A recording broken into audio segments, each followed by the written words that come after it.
नमस्कार, मैं हूं जसप्रीत कौर। देश भर में कोरोना के मामले 3000 को पार कर गए। पिछले 24 घंटों में कोरोना के 525 नए केस सामने आए, जबकि 13 लोगों की मौत हुई। देश भर में मरने वालों का आंकड़ा बढ़कर अब 75 तक पहुंच गया है। राहत की बात यह है कि 213 लोग इस बीमारी से ठीक भी हुए हैं। भारत में संक्रमण के शिकार 9% मामलों में 20 साल तक की उम्र के लोग शामिल हैं, जबकि 21 से 40 की उम्र के लगभग 42% संक्रमण के केस सामने आ रहे हैं। वहीं 41 से 60 साल की उम्र के 33% केस आए हैं और 60 साल से ज्यादा उम्र के लोगों के मामले 17% हैं। कुल मामलों में 1023 पॉजिटिव केस तबलीगी जमात से जुड़े हुए हैं, यानी कुल केस का 33% तबलीगी जमात के लोग हैं। केंद्र सरकार ने सभी राज्यों को उन स्वास्थ्य केंद्रों पर ऑक्सीजन की सप्लाई के लिए निर्देश जारी किए हैं जहां कोरोना के मरीजों का इलाज हो रहा है। स्वास्थ्य मंत्रालय ने कहा कि सभी अस्पताल समय पर जरूरत बताएं और भुगतान सुनिश्चित करें, जिससे कि ऑक्सीजन की सप्लाई में रुकावट ना हो।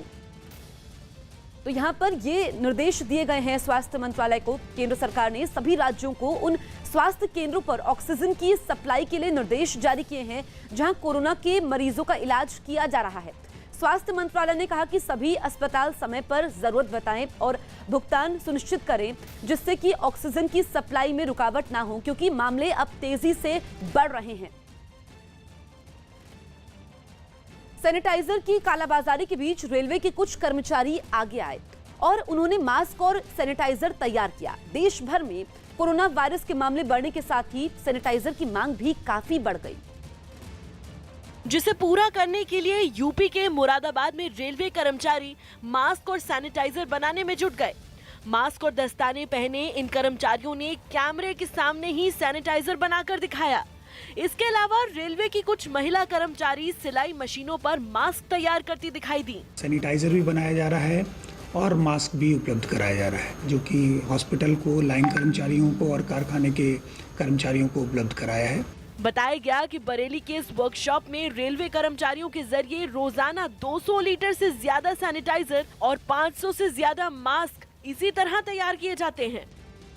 राजस्थान के भरतपुर में एक चौंका देने वाला मामला सामने आया है। कोरोना की वजह से लॉकडाउन के बीच वहां एक महिला के पति ने आरोप लगाया कि उनकी गर्भवती पत्नी को मुस्लिम होने की वजह से सरकारी अस्पताल में भर्ती करने से इनकार कर दिया गया और जयपुर रेफर किया गया।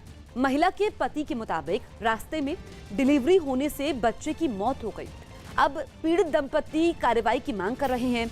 मामले की जानकारी मिलने के बाद राजस्थान के पर्यटन मंत्री ने इसे बेहद शर्मनाक घटना करार देते हुए अस्पताल प्रशासन को जांच के आदेश दे दिए हैं।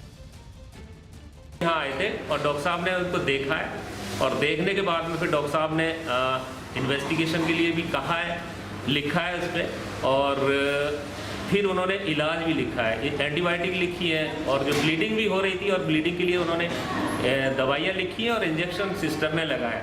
क्योंकि अब जब डिलीवर्ड हुआ है तो देखा है बच्चा एनेन्सेफेली है, यानी कि बच्चे का सिर बहुत छोटा है, इसी वजह से उसका एवर्शन हुआ। मेरे साथ जो इन्होंने गद्दारी की है, मेरे बच्चे को मेरे से छीना है। मेरा मानना है मेरे बच्चे को हॉस्पिटल के सभी प्रशासन अधिकारियों ने, सबने मेरे बच्चे को मेरे हाथ से छीना है। तो मुझे न्याय मिले और इनको सख्त से सख्त इन पर कार्रवाई हो। AIMIM अध्यक्ष असदुद्दीन ओवैसी ने भी भरतपुर की घटना की निंदा करते हुए ट्वीट किया और लिखा कि अस्पताल के कर्मचारियों से सामान्य अपराधियों की तरह व्यवहार किया जाना चाहिए, उन्हें कड़ी सजा मिलनी चाहिए। उन्होंने एक निर्दोष जिंदगी को खतरे में डाल दिया। क्या अब हमें स्वास्थ्य सेवाएं लेनी बंद करनी चाहिए? मुस्लिमों के खिलाफ सोच रोजाना नई ऊंचाई पर जा रही है। ये हमारी जिंदगियों के लिए खतरा है।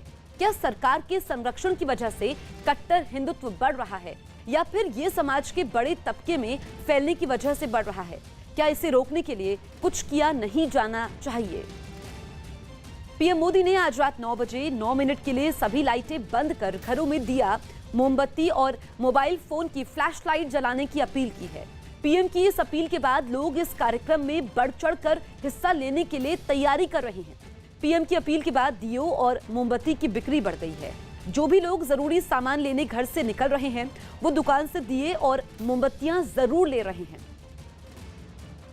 हमारे कस्टमर आ रहे हैं, जो देख रहा है वो लेके जा रहा है। इससे अच्छा लग रहा है कि हम ऐसे मॉल में भी अच्छा त्यौहार मना रहे हैं, एक तरह से हम दिवाली मना रहे हैं। जैसे लास्ट टाइम हुआ था, घंटी बजा के, शंख बजा के हमने एक फेस्टिवल जैसा मॉल क्रिएट किया था हमारे मोदी जी ने।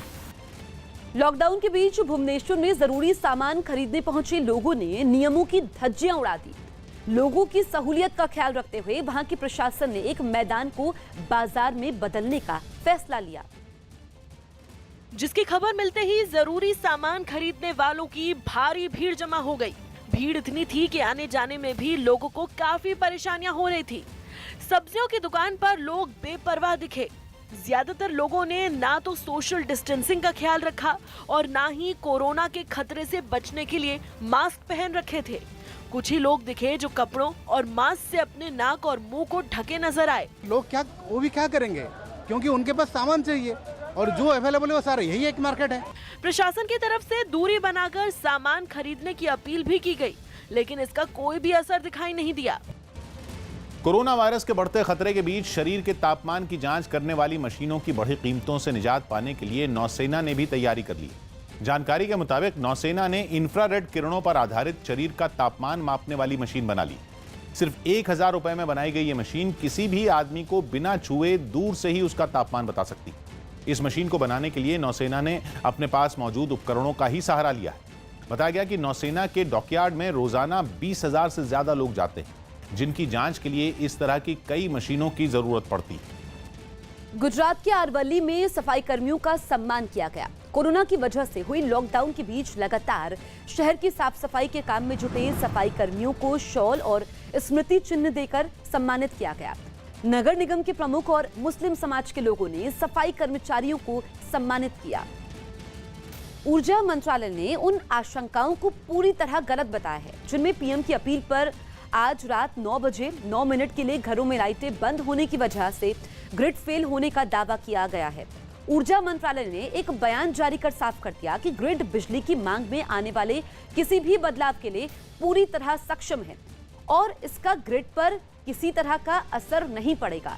ऊर्जा मंत्रालय ने साफ कर दिया कि घरों में लाइट बंद रहने के समय बिजली के दूसरे जरूरी उपकरण चालू रहेंगे। साथ ही दफ्तरों में लाइट और बिजली के उपकरण बंद नहीं होंगे। इसके साथ ही स्ट्रीट लाइटें भी इस बीच बंद नहीं रहेंगी। पीएम मोदी के दिया जलाओ रोशनी जलाओ के आह्वान पर बीजेपी सांसद अश्विनी वैष्णव ने इसे कामयाब बनाने की अपील की है। अश्विनी वैष्णव ने कहा कि कोरोना की महामारी से हम सभी जूझ रहे हैं। ऐसे में हमें अंधेरे से निकलकर एकता दिखाने का इससे बेहतर अवसर और नहीं मिलेगा।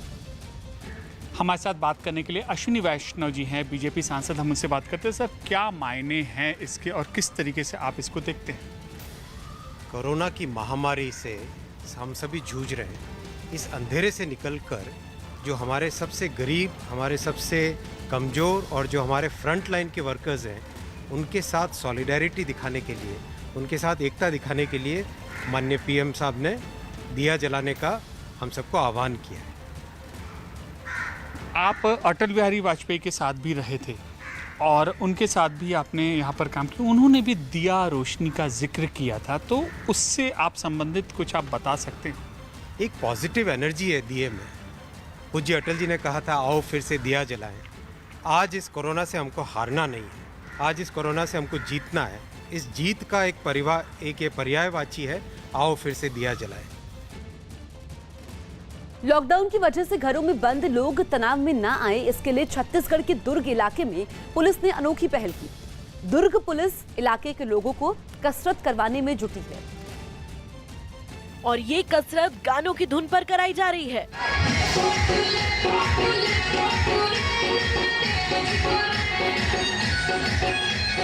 इससे पहले कुछ पुलिस वाले सुबह होते ही एक हाउसिंग सोसाइटी में पहुंचे और इलाके के लोगों की मदद से पार्किंग वाली जगह पर कसरत कराने में जुट गए। देखते ही देखते सोसाइटी के कई और लोग भी इसमें शामिल हो गए। कुछ लोग अपने घरों से निकलकर बालकनी में आ गए और गानों की धुन पर थिरकते दिखाई दिए।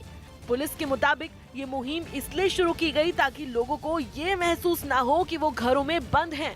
अच्छा प्रतिसाद मिल रहा है। बहुत सारे जगहों से हमें इनविटेशन भी मिल रहे हैं कि हमारे कॉलोनी में आइए, हमारे मोहल्ले में आइए। पुलिस ने इस मुहिम को stay home stay healthy stay fit नाम दिया है। लॉकडाउन के बीच पश्चिम बंगाल के बर्धमान में राशन लेने पहुंचे लोगों ने टीएमसी नेता की पिटाई कर दी। बताया गया कि एक राशन विक्रेता लोगों को तय सीमा से कम राशन दे रहा था और इस बीच वहां मौजूद टीएमसी नेता लोगों की संख्या ज्यादा होने की बात कहकर राशन विक्रेता का बचाव करने लगे, जिस पर लोगों का गुस्सा भड़क गया और उन्होंने टीएमसी नेता की पिटाई की।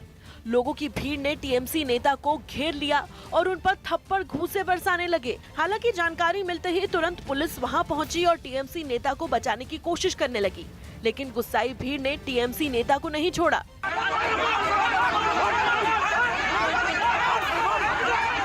बीच बचाव कर रही पुलिस की भी लोगों से तीखी बहस हुई। लोगों ने आरोप लगाया कि उन्हें तय सीमा से 1 किलो कम राशन दिया जा रहा है। पार काटे 1 केजी करे माल कम दे। हालांकि काफी देर तक चले हंगामे के बाद पुलिस ने टीएमसी नेता को भीड़ से निकाल लिया और लोगों को समझा बुझाकर वापस भेज दिया। कोरोना वायरस को फैलने से रोकने के लिए लागू किए गए लॉकडाउन को तोड़ने वालों के खिलाफ केंद्र सरकार ने सख्त कदम उठाने का फैसला किया है। जानकारी के मुताबिक लॉकडाउन तोड़ने वाला या उसे लागू करने में रुकावट डालने वालों के खिलाफ डिजास्टर मैनेजमेंट एक्ट के तहत कार्रवाई होगी। इस एक्ट के तहत मुताबिक ऐसा करने वालों को 2 साल तक कैद की सजा भी हो सकती है। केंद्रीय गृह सचिव ने सभी राज्यों और केंद्र शासित प्रदेशों को चिट्ठी लिखकर इस नियम को लागू करने को कहा है। साथ ही जारी किए गए निर्देशों का पालन नहीं करने वाले सरकारी कर्मचारियों पर भी कार्रवाई करने को कहा गया है, जबकि लॉकडाउन के दौरान गलत संदेश या अफवाह फैलाने वालों पर भी सख्ती बरतने के आदेश दे दिए गए। लॉकडाउन के बीच अपनी ड्यूटी पर रहे पुलिसकर्मियों के लिए भी क्वारंटीन सेंटर तैयार किए गए हैं। दिल्ली के द्वारका में एक ऐसे ही सेंटर बनकर तैयार है। पुलिस वालों के कोरोना से संक्रमित होने के हालात में उन्हें ऐसे ही क्वारंटीन सेंटरों में रखा जाएगा। इस क्वारंटाइन सेंटर में जरूरत के हिसाब से बेड का इंतजाम किया गया है। साथ ही ऐसे क्वारंटीन सेंटर में दूसरी जरूरी सुविधाओं का भी खास ख्याल रखा गया है। जो भी स्टाफ हमारा जिसमें इस तरह के सिम्टम्स आते हैं या जो बीमार होते हैं अपनी ड्यूटी के दौरान, उन लोगों को यहाँ पर रखने की व्यवस्था है और इसमें करीब 12 बेड अभी लगाए गए हैं और यहाँ पर साफ़ सफाई और सैनिटाइजेशन का पूरा इंतज़ाम है और इसी के साथ यहाँ पानी की व्यवस्था और फर्स्ट एड किट जो होता है वो भी इसमें यहाँ दिया गया है। और भविष्य में अगर ज़रूरत पड़ेगी और कुछ हमारे अगर जवान या ऑफिसर्स अगर और ज़्यादा कोई बीमार होते हैं, इस तरह के सिम्टम आते हैं, उसको हम और आगे एक्सटेंड कर लेंगे और सेंटर भी बनाए जा सकते हैं। यूपी में बढ़ रहे कोरोना के मामलों को देखते हुए सीएम योगी ने विधायकों के साथ वीडियो कॉन्फ्रेंसिंग के जरिए बातचीत की। सीएम योगी ने सभी विधायकों से अपील की कि वो कोरोना के खतरे और बढ़ती जाने वाली सावधानियों के लिए जनता को जागरूक करें। सीएम योगी ने सभी विधायकों से एक एक कर बात की, उनकी तरफ से दी गई जानकारियों को सुना। सीएम योगी ने आज रात 9 बजे के लिए की गई पीएम मोदी की अपील पर भी सभी को निर्देश दिए। कहा कि अस्पतालों की लाइटें नहीं बंद होंगी। साथ ही उन्होंने ये भी निर्देश दिया कि कार्यक्रम के समय भीड़ जमा नहीं होने दी जाए। ओडिशा के भद्रक में एक कोरोना का मरीज मिलने के बाद पूरे शहर को 48 घंटों के लिए पूरी तरह बंद किया गया है। सिर्फ भद्रक शहर को ही नहीं, उसके आसपास बसे गांव को भी पूरी तरह से बंद करने का फैसला किया गया है। पुलिस लगातार शहर में गश्त लगा रही है। ज्यादातर लोग घरों में ही हैं, लेकिन कुछ लोग नियमों की धज्जियां उड़ाकर सड़कों पर टहल रहे हैं। पुलिस ने ऐसे ही 9 लोगों को गिरफ्तार किया है जो बिना वजह सड़कों पर निकले थे। लॉकडाउन के बीच दिल्ली की सड़कों पर बेवजह निकलने वालों को पुलिस वाले खास अंदाज में समझाते नजर आए। दिल्ली पुलिस के जवान ऐसे लोगों से अगर घर से नहीं निकलने की अपील कर रहे हैं और कविता सुनाकर नियमों का पालन करने की नसीहत दे रहे हैं। पुलिस वालों के मुताबिक ज्यादा सख्ती दिखाने से लोग जानकारी छिपाने की कोशिश करते हैं, पुलिस से दूरी बनाने लगते हैं, जिससे बचने के लिए उन्होंने ये तरीका अपनाया है। इस सहज भाव से सरकारी आदेशों को स्वीकार करो। घर में रहकर कोरोना पर चोट करो और वार करो कि घर में रहकर कोरोना पर चोट करो और वार करो। देश में कोरोना के बढ़ते खतरे के बीच महाराष्ट्र के नागपुर में एक ऐसा सेफ्टी बॉक्स बनाया गया जिसका इस्तेमाल अगर मरीजों की ब्रोंकोस्कोपी के लिए किया जाए तो दावा है कि डॉक्टर कोरोना की चपेट में आने से बच सकते हैं। ब्रोंकोस्कोपी उस प्रक्रिया को कहते हैं जिसकी मदद से फेफड़ों की बीमारी का पता लगाया जाता है। और अगर मरीज को कोरोना हो तो यह जांच जरूरी हो जाती है। इस जांच के लिए मरीज के मुंह या नाक के रास्ते एक नली डाली जाती है। ऐसा करते वक्त डॉक्टरों के वायरस की चपेट में आने का खतरा सबसे ज्यादा होता है। इस खतरे से निपटने के लिए ही नागपुर में समीर अरबट नाम के एक डॉक्टर ने सेफ्टी बॉक्स बनाया है। कोरोना व्हायरसचे पेशंटला जेव्हाही ब्रॉन्कोस्कोपी किंवा व्हेंटिलेटर लावायच्या आधी इंट्युबेशनची गरज पडते, त्यावेळी पेशंटच्या खोकल्याने डॉक्टर, सिस्टर किंवा आजूबाजूच्या पेशंटला कोरोना व्हायरस होण्याचा धोका असतो। अशावेळी हा ब्रॉन्कोस्कोपी सेफ्टी बॉक्स डॉक्टर आणि पेशंटला इन्फेक्शन कडनं वाचवणार। ये सेफ्टी बॉक्स चौकोर आकार में है। इसे मरीज के मुंह पर रख दिया जाता है। इस बॉक्स में 4 छेद भी दिए गए हैं जिन पर पीवीसी शीट लगाई गई है। मतलब जरूरत पड़ने पर इन्हें खोला और बंद किया जा सकता है। इनमें जो छेद ऊपर है वो ब्रोंकोस्कोपी के लिए दिया गया है। कोरोना से बचने के लिए लागू लॉकडाउन के बीच महाराष्ट्र के औरंगाबाद में ऑनलाइन शादी करवाई गई। देश भर में लागू लॉकडाउन के बीच दुल्हन के घर बारात लेकर जाना मुमकिन नहीं था, जिसके बाद लड़की के घर पहुंचे काजी ने कुछ लोगों की मौजूदगी में वीडियो कॉल के जरिए निकाह कराया। इस दौरान काजी ने पहले दूल्हे से इजाजत मांगी, फिर दुल्हन से मोबाइल पर उसकी रजामंदी ली गई। मैंने आपके मौक्केला को इसी मिक़दार महर पर कबूलो मंजूर किया। निकाह पढ़ने वाले काजी ने बताया कि कोरोना वायरस को फैलने से रोकने के लिए निकाह का तरीका अपनाया गया। हमने फ़ोन ही पर ईजाब व कबूल करवाया। जो दोनों बारात आती यहाँ एक हुजूम होता, उस सब से बचते हुए दुल्हन वालों को न बुलाया गया न दूल्हे वाले वहाँ गए। निकाह के दौरान लड़के के परिवार वालों के साथ वहाँ कुछ गवाह भी मौजूद थे। दिल्ली के केशवपुरम इलाके में कूड़ा उठाने वाली गाड़ी के कर्मचारियों की फूल मालाएं पहनाकर हौसला अफजाई की गई। लोगों ने बताया कि कोरोना वायरस के खतरे के बीच सफाई कर्मचारी अपनी जान खतरे में डालकर लोगों की सेवा कर रहे हैं और इसलिए उन्होंने वहां कूड़ा उठाने आए सभी कर्मचारियों को फूलों की माला पहनाई। लोगों की इस तरीके से हौसला अफजाई करने पर कर्मचारियों ने भी खुशी जताई और उनका धन्यवाद किया। हमारा उन्होंने अच्छा स्वागत किया, हम उन लोगों का धन्यवाद करना चाहते हैं, सभी एमपीडी कर्मचारी।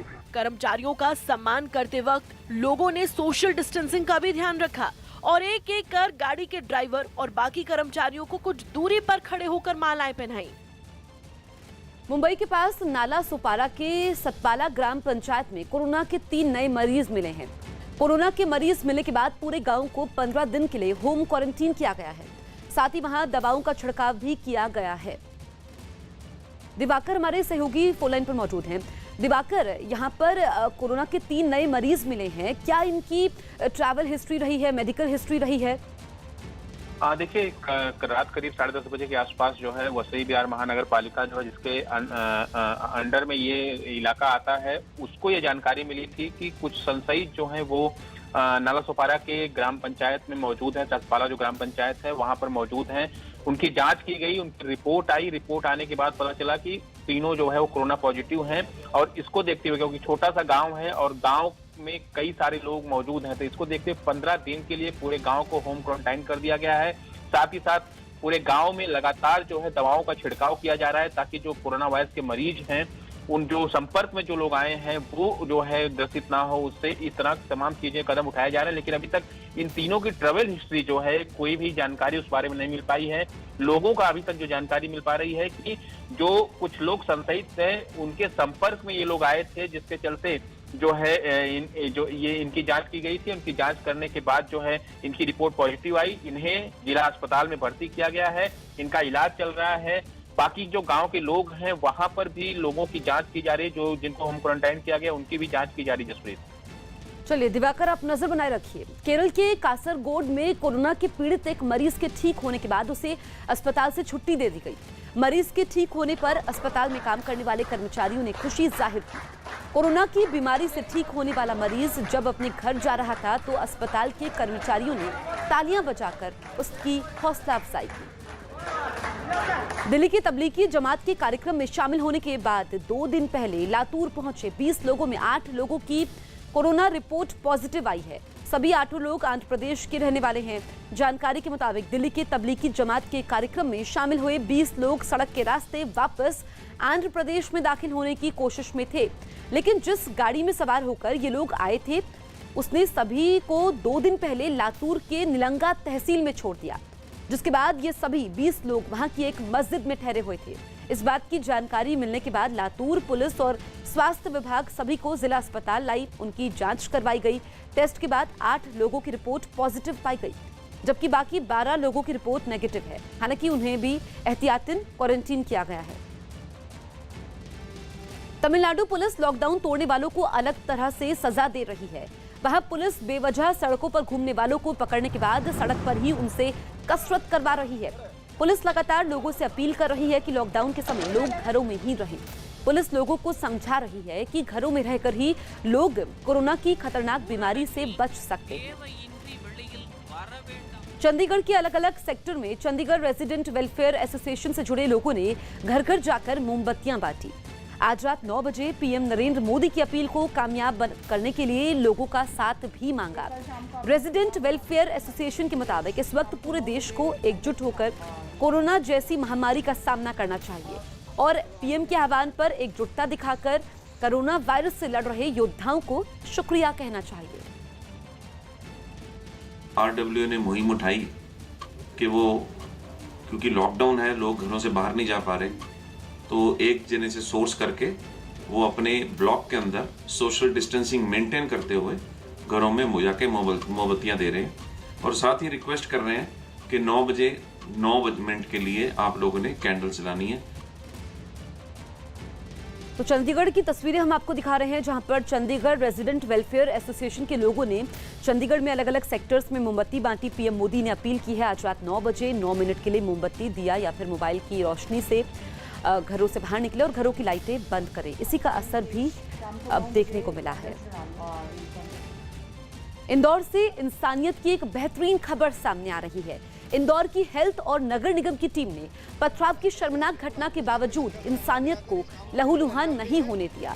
2 दिन पहले इंदौर के टाटपट्टी बाखला इलाके से शर्मनाक तस्वीरें सामने आई थी, क्योंकि इस इलाके में लोगों ने डॉक्टरों और मेडिकल स्टाफ के साथ बदसलूकी की थी, उन पर पथराव कर दिया था। लेकिन आज जब वहां के लोगों ने अपनी शर्मनाक करतूत के लिए माफी मांगी तो मेडिकल स्टाफ फिर अपने काम पर मुस्तैद होकर उसी मोहल्ले में जा पहुंचा। वो दोनों महिला डॉक्टर भी आरोपियों के माफ कर फिर से मैदान में आ गई, जिनके साथ मोहल्ले के लोगों ने बदसलूकी की थी। राजस्थान के कोटा में जानवरों को चारा नहीं मिलने से परेशान लोगों के लिए राहत की खबर है। जिला प्रशासन की तरफ से करीब 300 गांव में रह रहे जानवरों को पालने वालों को चारा पहुंचाएगा। लॉकडाउन की वजह से जानवरों को पालने वालों के सामने चारे का संकट है, लेकिन अब उनकी ये समस्या सुलझ जाएगी। तो जानवरों के लिए चारा दिया जाएगा, क्योंकि अब 300 गांव के लोग हैं जिनको राहत मिली है। दरअसल लॉकडाउन की वजह से चारे का संकट था। अब कोटा के राजस्थान में इन लोगों की परेशानी दूर हो जाएगी।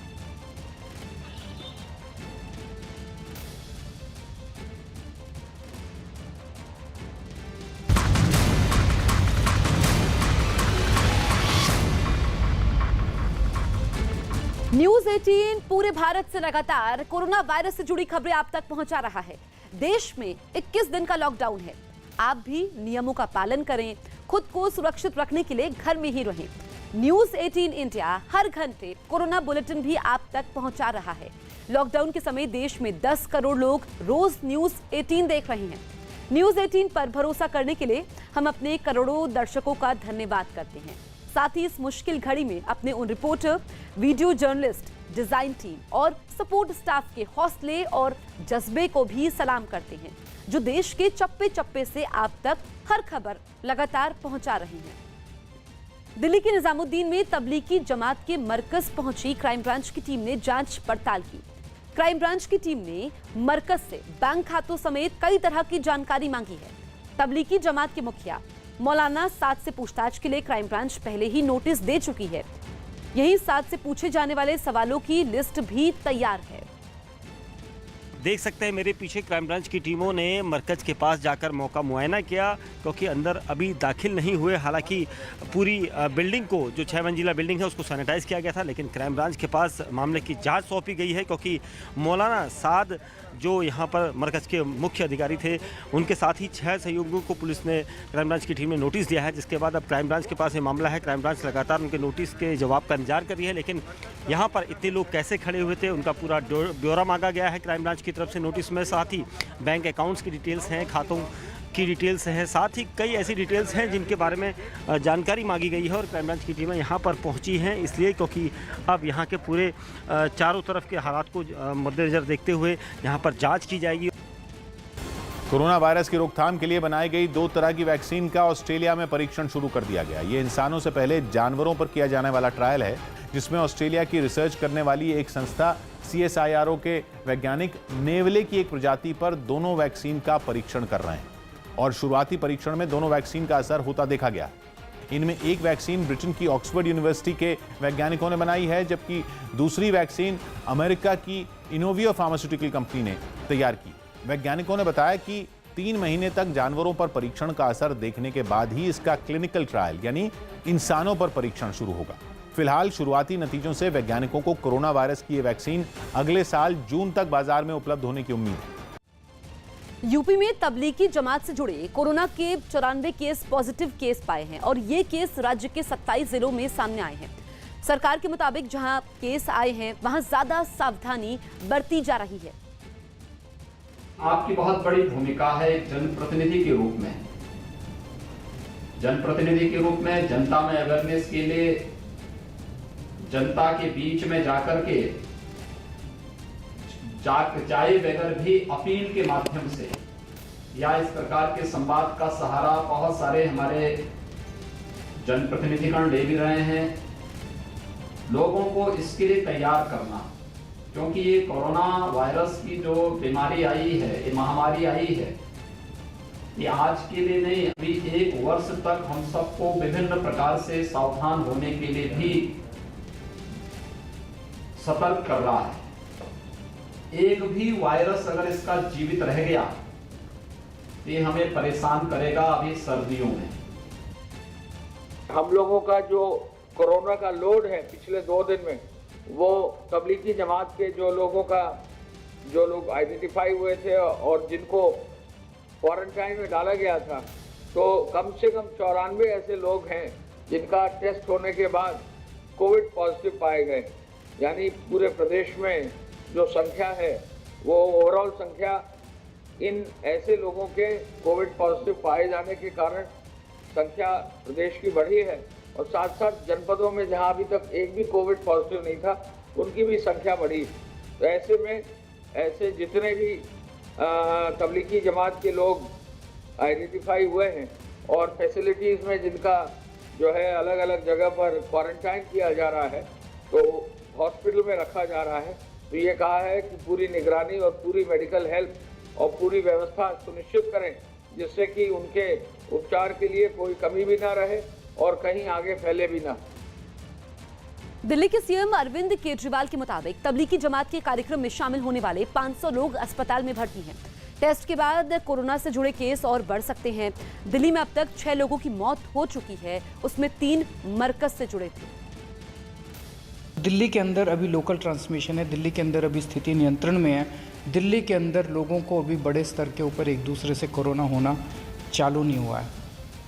आने वाले कुछ दिनों के अंदर लगभग 2300 मरकज़ से जिन लोगों को निकाला गया था उन सब लोगों को, उनमें से 500 लोगों को हमने अस्पताल में एडमिट कराया जिनके सिम्टम्स हैं खांसी के, सांस लेने में तकलीफ़ हो रही है, फीवर है। उन लोगों को 500 लोगों को हमने अस्पताल में भर्ती कराया, 1800 लोगों को क्वारंटाइन में रखा हुआ है। इन सब लोगों के 2300 लोगों के टेस्ट हम करवा रहे हैं। अगले 2-3 दिन के अंदर इनके टेस्ट्स के नतीजे आएंगे।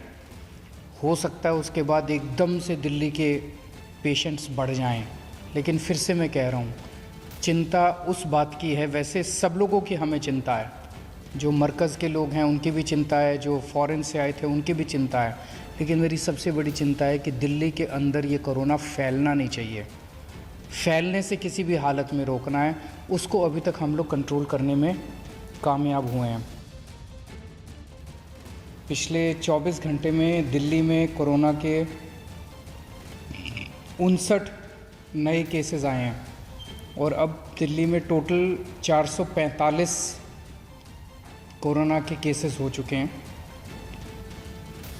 एक बार सुनने में लगता है कि बहुत ज़्यादा केसेस हैं, लेकिन जब आप इसकी एनालिसिस करें तो इसमें 445 में दिल्ली के जो दिल्ली में एक दूसरे को छूने से कोरोना हुआ, उस तरह के दिल्ली के केवल 40 केस हैं। 445 में से दिल्ली के केवल 40 केस हैं जो कि दिल्ली में एक दूसरे को छूने से हुए हैं। बाकी सारे केसेस या तो मरकज़ के हैं और या विदेशों से जो लोग आए थे। आप लोग को याद होगा कि पिछले महीने 2 महीने से जितनी फ़्लाइट्स विदेशों से भारत आ रही थी, भारत में आने के बाद उनको एयरपोर्ट से सीधा 14 दिन के क्वारंटाइन के लिए दिल्ली के अलग अलग इलाकों में ले जाया जाता था। तो उनमें कुछ लोग पॉजिटिव निकलते थे, उन लोगों को फिर अस्पताल ले जाया जाता था। तो विदेशों से जो लोग कोरोना की बीमारी लेके आए और मरकज़ के जितने मरीज थे, इन दोनों को अगर निकाल दो तो दिल्ली के अंदर जो एक दूसरे को छूने से दिल्ली वालों के जो केस हुए वो 445 में से केवल 40 केस हैं। ये मेरे लिए एक ऐसी बात है जो कि मेरी चिंता को दूर करती है कि अभी दिल्ली में केसेस फैलने लगे, कोरोना फैलने नहीं लगा है। बोस्निया की राजधानी साराजेवो में कोरोना से बचाव के लिए सरकारी इमारतों के बाहर खास तरह के टनल लगाए गए हैं। बोस्निया में कोरोना वायरस के करीब 500 मामले सामने आ चुके हैं। लेकिन कोरोना को और फैलने से रोकने के लिए वहां इमारतों के बाहर दवा का छिड़काव करने वाले टनल लगाए गए हैं। वहां कई लोग एक सरकारी दफ्तर के बाहर लगे टनल से गुजरते दिखे। इस टनल में छोटे छोटे पाइपों का एक जाल मौजूद है जिनसे केमिकल का छिड़काव किया जाता है। जैसे ही टनल से कोई गुजरता है उसके ऊपर दवा का छिड़काव शुरू हो जाता है। zaštićeni zahvaljujući tome što दफ्तर आने जाने वाले सभी लोगों के लिए इस टनल से होकर गुजरना जरूरी है। ट्रायल कामयाब होने के बाद अब ये टनल वहां की दूसरी इमारतों के बाहर भी लगाए जाएंगे। दिल्ली में कोरोना वायरस के मामले बढ़ने के बाद नगर निगम ने कई इलाकों में सैनिटाइजेशन का काम तेज कर दिया। दिल्ली की भीड़भाड़ वाले इलाकों के अलावा अब रिहायशी इलाकों को भी सैनिटाइज किया गया है, जिसकी एक झलक पूर्वी दिल्ली के झील खुरेजी इलाके में दिखी, जहां नगर निगम के कुछ कर्मचारी एक टैंकर की मदद से पूरे इलाके को सैनिटाइज करते दिखाई दिए। इस वक्त हम मौजूद है दिल्ली के झील इलाके में, जहां पर सैनिटाइजेशन का काम चल रहा है। ईस्ट एमसीडी के द्वारा आप देखेंगे कि सड़कें, दुकानें, गलियों को सैनिटाइज करने का काम किया जा रहा है।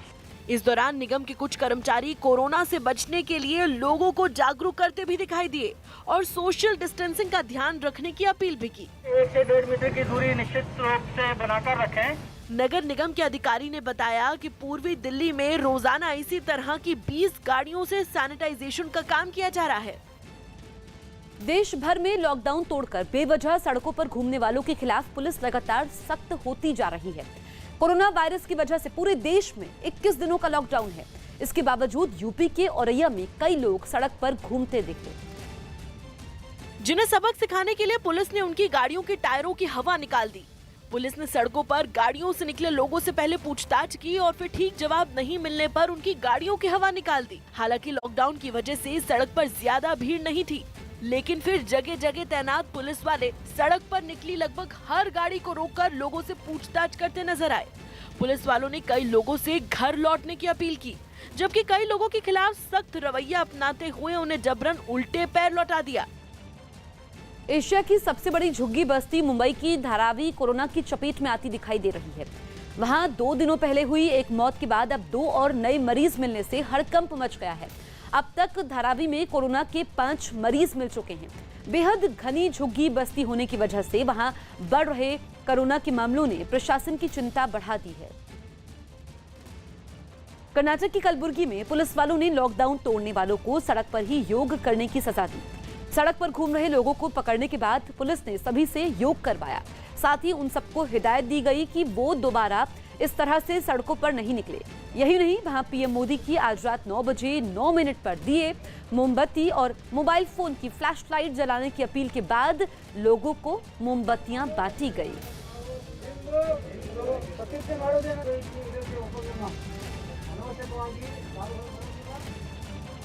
पंजाब के मोगा में कोरोना की वजह से लॉकडाउन के बीच पुलिस वालों ने एक गर्भवती महिला की जान बचा ली।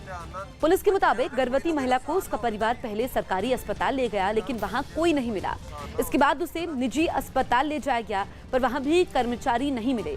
ऐसे में महिला के पति की परेशानी देखकर 2 पुलिस वालों ने 2 महिलाओं को बुलाया, जिन्होंने सड़क पर ही बच्चे का जन्म करवाने में मदद की। पुलिस वालों की मदद से महिला और बच्चा दोनों की जान बच गई। जो इनका एक्ट है बिक्कर सिंह और सुखजिंदर सिंह कांस्टेबल का, ये बहुत बड़ा ह्यूमन एक्ट है और इसको बहुत अप्रिशिएट किया। डीजीपी पंजाब श्री दिनकर गुप्ता जी ने सुबह मेरे को खुद फ़ोन करके अप्रिशिएट किया मोगा पुलिस को, और इनको भी हम जो है अवार्ड सूटेबल अवार्ड जो है वो देंगे, जिसके लिए मैं अपनी रिकमेंडेशंस 1-2 दिन में डीजीपी साहब पंजाब को भेज रहा हूँ।